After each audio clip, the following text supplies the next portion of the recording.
সতর্কতা ছিলই, জেলায় জেলায় এবার বৃষ্টিও শুরু হয়ে গিয়েছে, ভাঙনের শিলাবৃষ্টি। আর কোথায় কোথায় এই পূর্বাভাস রয়েছে, কারণ এখন অনেকেই বাড়ি ফিরবেন, যারা কলকাতায় আসেন কাজ করতে তাদেরও বাড়ি ফিরতে হবে। তো এই মুহূর্তে কোথায় কোথায় পূর্বাভাস রয়েছে বৃষ্টি হওয়া জানাবেন আমার সহকর্মী কমলের সঙ্গে রয়েছেন। কমলেশ, দেখো, এই মুহূর্তে দক্ষিণবঙ্গের বিস্তীর্ণ এলাকা জুড়ে বৃষ্টি বাদলা শুরু অনেক জায়গায় হয়েছে এবং আরো অনেক জায়গায় তৈরি হচ্ছে পরিস্থিতি। এবং এই মুহূর্তে যেমন উত্তর চব্বিশ পরগনা, খানিকটা নদিয়া, পূর্ব বর্ধমান, যদি পশ্চিমাঞ্চলে বীরভূম, পশ্চিম বর্ধমান, পুরুলিয়া, বাঁকুড়া, ঝাড়গ্রাম, এই জেলাগুলোতে বজ্রগর্ভ মেঘ রয়েছে।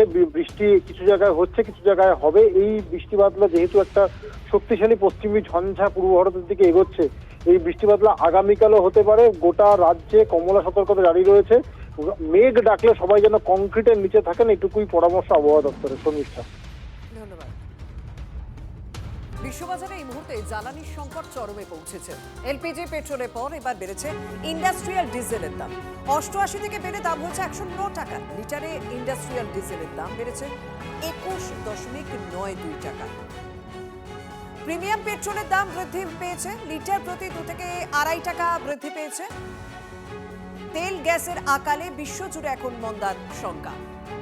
এদিকে এক সপ্তাহের মধ্যে ফের বাড়লো অটোর এলপিজির দাম। এক ধাক্কায় 8 টাকা দাম বাড়লো অটোর এলপিজি। কলকাতায় প্রতি লিটার এলপিজির দাম 70 টাকা থেকে 68 পয়সা। 70 টাকা 68 পয়সা। পশ্চিম এশিয়ার যুদ্ধের আবহে লাফিয়ে বাড়ছে গ্যাসের দাম।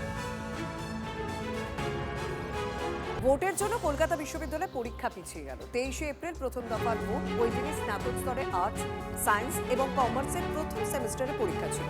23 তারিখের পরীক্ষা হবে 25 তারিখ। 15 বছর পর ঠিকানা বদলাচ্ছে সিইও দপ্তরে। 2009 থেকে বামার অ্যান্ড লরি ভবনে রয়েছে কমিশনের দপ্তর। আর 2011 থেকে পাকাপাকিভাবে দুটি ফ্লোর নিয়ে কাজ শুরু করে সিইও দপ্তর। ছোট জায়গা এবং গত বছর শর্ট সার্কিটের ঘটনার পর থেকেই ভবন বদলের সিদ্ধান্ত নেয় সিইও। চলতি বছরের শুরু থেকেই বদলের তোড়জোড় শুরু হয়ে গিয়েছে। ইতিমধ্যেই নথি জিনিসপত্র সরানোর কাজ শুরু হয়ে গিয়েছে।